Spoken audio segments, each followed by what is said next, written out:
ഇപ്പൊ നമ്മുടെ ലാലേട്ടൻ ഇപ്പൊ ഭയങ്കര ട്രെൻഡിങ് ആയിരിക്കുന്നത്, നമുക്ക് ഭയങ്കര പ്രൗഡ് മൊമെന്റ് ആണ്. ലാലേട്ടൻ ദാദാസാഹിബ് ഫാൽക്കെ അവാർഡ് കിട്ടി, യോദ്ധ സിനിമയില് കൂടെ വർക്ക് ചെയ്തിട്ടുള്ള രീതിക്ക്. അന്നത്തെ ലാലേട്ടനോട് വർക്ക് ചെയ്യുന്ന ഒരു മൊമെന്റുകളൊക്കെ എങ്ങനെയായിരുന്നു? ഞാൻ ശരിക്കും പറഞ്ഞ പുതുമുഖം വന്നിട്ടേ ഉള്ളൂ, 1-2 പടങ്ങളായിട്ടുള്ളൂ. വളയും ഇത് ഒരുമിച്ച് അഭിനയിച്ചുകൊണ്ടിരിക്കുന്നു. എനിക്ക് സത്യം പറഞ്ഞാൽ ഭയങ്കര പേടിയായിരുന്നു. അനിയത്തി അയ്യോ എന്ന് വെച്ചാൽ അടുത്തിങ്ങനെ നിൽക്കാൻ പോലും ഭയം. എന്ന് വെച്ചാൽ അവർ വലിയ വലിയ ആർട്ടിസ്റ്റുകളല്ലേ. അപ്പൊ ഞാനിങ്ങനെ ഒരു സീനിലൊക്കെ ഇങ്ങനെ ഭക്ഷണം കഴിച്ചുകൊണ്ടിരിക്കുന്ന സീനിൽ അനിയത്തിയല്ലേ, ഭയങ്കര അടുപ്പമുള്ള അനിയത്തിയാണ്. അപ്പൊ ശരിക്കും പറഞ്ഞ ഡയറക്ടർ അപ്പൊ എന്നോട് പറയുന്നുണ്ട്, അടുത്തിങ്ങനെ ചേട്ടൻ്റെ അടുത്തിങ്ങനെ നിന്നിട്ട് അതിൻ്റെ അകത്തുനിന്നൊക്കെ എടുത്ത് കഴിച്ചിട്ടൊക്കെ സംസാരിക്കണമെന്നൊക്കെ. എനിക്ക് ലാലേട്ടൻ കഴിക്കണേന്നൊക്കെ എടുക്കാനൊക്കെ പേടി. ഇങ്ങനെ ഇരുന്നപ്പോ ഇങ്ങനെ ഇരുന്നപ്പോഴേക്കും ഞാനിങ്ങനെ നിൽക്കണം. അപ്പൊ ലാലേട്ടൻ ഡയറക്ടർ പറഞ്ഞതല്ലേ എടുത്തുക. അപ്പൊ ഞാൻ വന്നത് ഇത് ക്യാരക്ടർ അല്ലേ, ഞാൻ എന്തെങ്കിലും ചെയ്യോ? ലാലേട്ടൻ ഭയങ്കര നമ്മളെ ഫ്രീ ആക്കണം, ഞാൻ ഒന്നും പറയില്ല. ശരി, ഞാൻ എടുത്ത് കഴിക്കുന്നുണ്ട് ആ സീനിൽ. അപ്പൊ പുള്ളി നമ്മള് ഭയങ്കര ഫ്രീ ആക്കാം. അയ്യോ ഒരു ഭയങ്കര നല്ലതേ. മനു അഭിനയിച്ചപ്പോഴും ഉണ്ടല്ലോ, നമ്മളെ പേടിപ്പിക്കില്ല. നമ്മളിങ്ങനെ അറിയില്ല. അയ്യോ ഭയങ്കര പാവമായിട്ട് ലാലേട്ടൻ ആകെ ഇങ്ങനെ ഈ ആൾക്കൂട്ടം മാത്രമേ ഉള്ളൂ ലാലേട്ടൻ ഭയങ്കര സീരിയസ് ആയിട്ട് പോണത്. കാരണം പുള്ളിക്ക് എപ്പോഴും ഭയങ്കര ഭയമാണത്. കാരണം ഈ ആളുകളുടെ എന്താണെന്ന് അറിയില്ലല്ലോ. അതെ, അറിയത്തില്ല. അതെ, എന്നുവെച്ചാൽ പെട്ടെന്ന് കയറി ഇപ്പൊ കണ്ട ലാലേട്ടൻ നാളെ പോയപ്പോ മൈക്ക് പുള്ളിയുടെ കണി എന്താ മോനെ ഇത്, അത് നല്ല ഫൺ രീതിക്ക് എന്താ മോനെ നിന്നെ ഞാൻ നോക്കി വെച്ചിട്ടുണ്ടെന്നൊക്കെ പറഞ്ഞില്ലേ. അപ്പൊ പുള്ളിക്ക് എപ്പോഴും അപ്പുറത്തുനിന്ന് ഇപ്പുറത്തും വലിയ ഇടി വരും. ഇടിയല്ല, അറ്റാക്ക് വരുന്നൊരു അതിനെ പുള്ളി ഈ ആൾക്കൂട്ടത്തിൽ പോകുമ്പോ പുള്ളിയുടെ മുഖത്ത് ഭയങ്കര. അതേസമയം ഒരു സെറ്റിൽ വരുന്ന ലാലേട്ടന്റെ ഫേസ് വേറെയാണ്.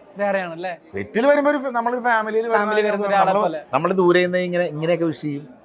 ദൂരെ കാണുമ്പോ ഞാൻ മിസ്റ്റർ ഫോർഡിന്റെ ഷൂട്ടിങ് ചെയ്യുമ്പോൾ ഞാൻ അറ്റത്ത് നിൽക്കായിരുന്നു.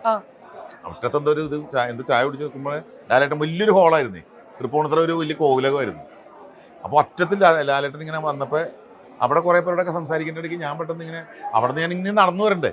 അപ്പോഴേക്കും ലാലേട്ടൻ ഇങ്ങനെ നോക്കിയിട്ട് ഇങ്ങനെ കൈ കൊണ്ട് കാണിച്ച് ഞാൻ പറഞ്ഞ ഇങ്ങനെ കാണിച്ചപ്പോൾ ഞാൻ ഒരു കൃഷ്ണനെ കൊടുത്തിട്ടുണ്ടായിരിക്കും. അമ്മ സുഖമായിട്ട് അമ്മയായിട്ട് ഭയങ്കര അടുപ്പാണ് മനുവേ.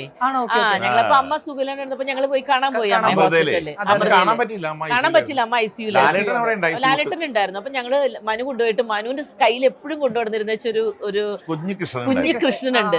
അത് പറഞ്ഞിട്ട് കൊടുത്തിട്ട് പറഞ്ഞു വെക്കണം എന്ന് പറഞ്ഞു.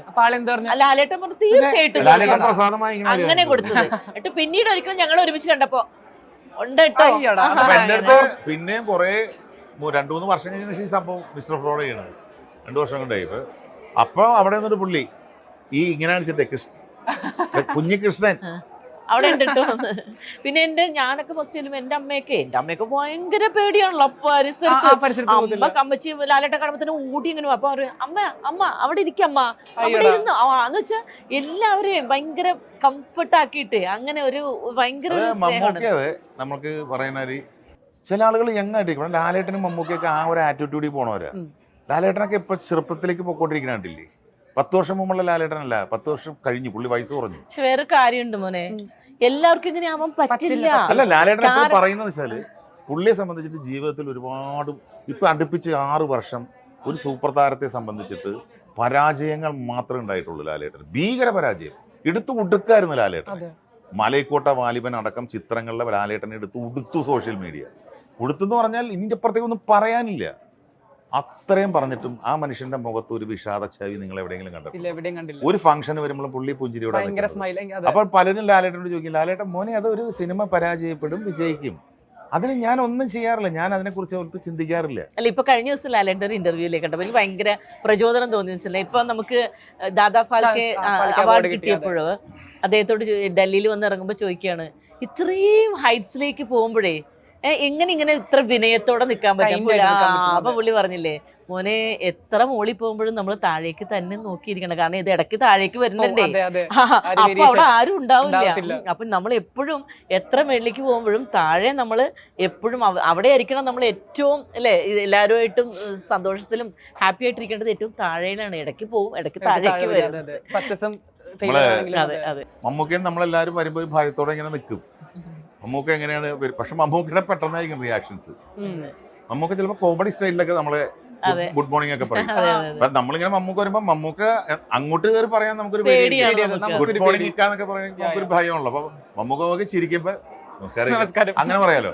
അപ്പൊ അതിനുവേണ്ടി മമ്മൂക്ക നോക്കുമോ എന്ന് ആലോചിച്ച് വരുമ്പോഴേക്കും മമ്മൂക്ക നോക്കാതെ ഇങ്ങനെ വന്നത്തേക്ക് പെട്ടെന്ന് തിരിഞ്ഞിട്ട് മോർണിംഗ്.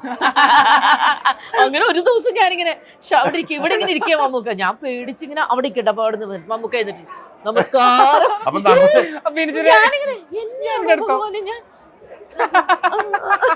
അങ്ങനെയൊക്കെ ചില ജോളി അതെന്താ ടൈപ്പ്. തമാശ എന്താന്ന് വെച്ചാല്, മമ്മൂക്ക കമ്മത്താങ്കമ്മത്തിൽ ഞാൻ അഭിനയിക്കുമ്പോ ചെറുപുഷ്പ സ്റ്റുഡിയോയിൽ മമ്മൂക്ക വന്നു കഴിഞ്ഞപ്പോ ഒരു ദിവസം മമ്മൂക്കയുടെ മൂഡ് ശരിയല്ലായിരുന്നു, അതായിരിക്കും രാവിലെ വന്നപ്പോ ഞാൻ അവിടെ ഇങ്ങനെ നിൽക്കുമ്പോൾ മമ്മൂക്ക ഇങ്ങനെ എല്ലാരെയും നോക്കിയിട്ട് ഇങ്ങനെ പോയി. അപ്പൊ ഞാൻ പെട്ടെന്ന് ഇങ്ങനെ കാണിക്കാൻ വേണ്ടി നിൽക്കായിരുന്നു. അപ്പൊ എന്നെ കാണുകയും ചെയ്ത് പുള്ളി ഇങ്ങനെ പോയിട്ട് ഞാനാകെ എനിക്ക് പെട്ടെന്ന് വേദന വരുന്ന ആളാ. കാരണം എനിക്ക് മമ്മൂക്കൊക്കെ അങ്ങനെ ചെയ്യുമ്പോൾ സഹിക്കാൻ പറ്റില്ല എനിക്ക്. ഞാൻ പിന്നെ ഒന്നും നോക്കിയില്ല, ഞാൻ വൈകുന്നേരം മമ്മൂക്കയ്ക്ക് മെസ്സേജ് ഇട്ട് എനിക്ക് നന്നായിട്ട് വേദന എടുത്തു മമ്മൂക്ക.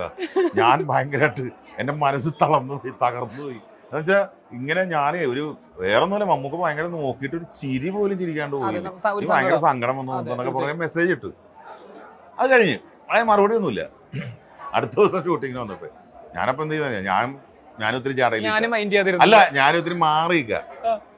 പുള്ളിയുടെ വണ്ടി ഇങ്ങനെ അവിടെ വന്ന് നിൽക്കുമ്പോൾ ഞാൻ ഇത്തിരി ദൂരെ മാറിയിരുന്നു. മമ്മൂക്ക വരുന്നതിന് 10 മിനിറ്റ് മുമ്പ് സെറ്റിലൊക്കെ എല്ലാവരും പറയും മമ്മൂക്ക വന്നുകൊണ്ടിരിക്കുന്നു, 10 മിനിറ്റ് 5 മിനിറ്റ്.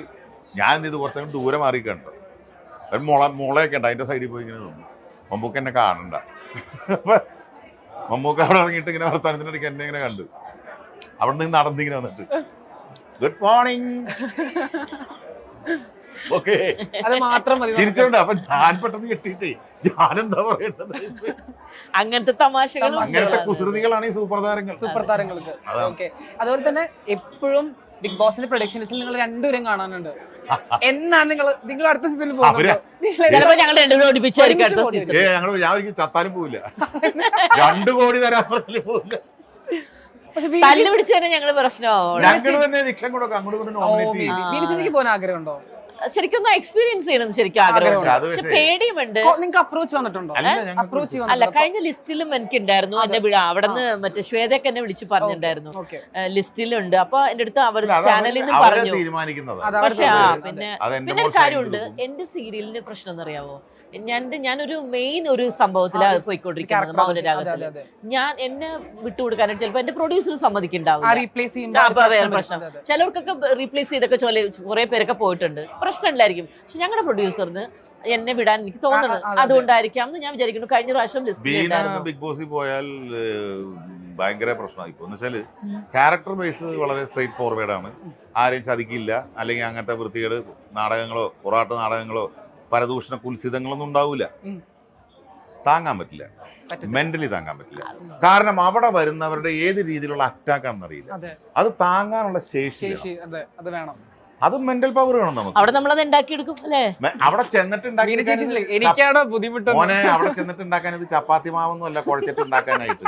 മെന്റൽ പവർ എന്ന് പറഞ്ഞാൽ അവനോടുള്ള നിക്ഷിപ്തമായിരിക്കും. ഒരു മാസം എക്സ്പീരിയൻസ് ചെയ്തിട്ട് വരാമല്ലോ. പിന്നെ എന്താന്ന് വെച്ചാൽ വായും മൂടി അവിടെ ഇരിക്കുക, അതിനൊന്നും എന്നെ കിട്ടൂല. ഞാൻ മറ്റങ്ങനെ അങ്ങനെയല്ല, അങ്ങനെയുള്ളവർക്ക് പറ്റില്ല. അങ്ങനെയുള്ളവർക്ക് ഭയങ്കര ബുദ്ധിമുട്ടായിരിക്കും, മെന്റലി സ്ട്രെസ്ഡ് ആവും.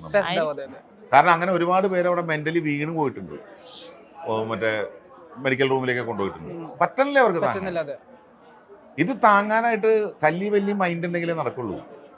എന്താടാ നീ പോണാന്നും പറഞ്ഞ് പോകാനുള്ള മൈൻഡ് വേണം, മനസ്സിലായ? പിന്നെ ഇതൊന്നും സൂക്ഷിച്ചു വെക്കരുത് മനസ്സിൽ, പക സൂക്ഷിക്കരുത്, വിദ്വേഷം സൂക്ഷിക്കരുത്. ഇപ്പോഴത്തെ മത്സരാർത്ഥികളുടെ കുഴപ്പം എന്ന് പറഞ്ഞാൽ 20 ദിവസം മുമ്പ് ചെയ്തത് 1 മാസം മുമ്പ് ഇതൊക്കെ മനസ്സിൽ സൂക്ഷിക്കുക, കൊള്ളൂല്ല അത്. ഞാനും മോനും ഇപ്പൊ ബിഗ് ബോസ് ഉണ്ടെങ്കിൽ മോനോട് ഞാൻ പറയാനുള്ള സാധനം പറഞ്ഞു കഴിഞ്ഞാൽ കഴിഞ്ഞു. പിന്നെ നിന്നെ കാണുമ്പോൾ ഞാൻ പറയണ്ടേ എനിക്ക് എന്തായാലും ദേഷ്യം വന്ന് ഞാൻ നടണം പറഞ്ഞു, അത് വച്ചോണ്ടിരിക്കണ്ടേ, ഇത്രേ ഉള്ളൂ. അവിടെ അവസാനിപ്പിക്കുന്നത്. അതിന്റെ പേരിൽ നോമിനേറ്റ് ചെയ്യുക, അതിന്റെ പേരിൽ പക വെച്ച് പോലെ പലതും അതൊന്നും ചെയ്യാൻ പാടില്ല. അത് പലരും ചെയ്യുന്നുണ്ട്.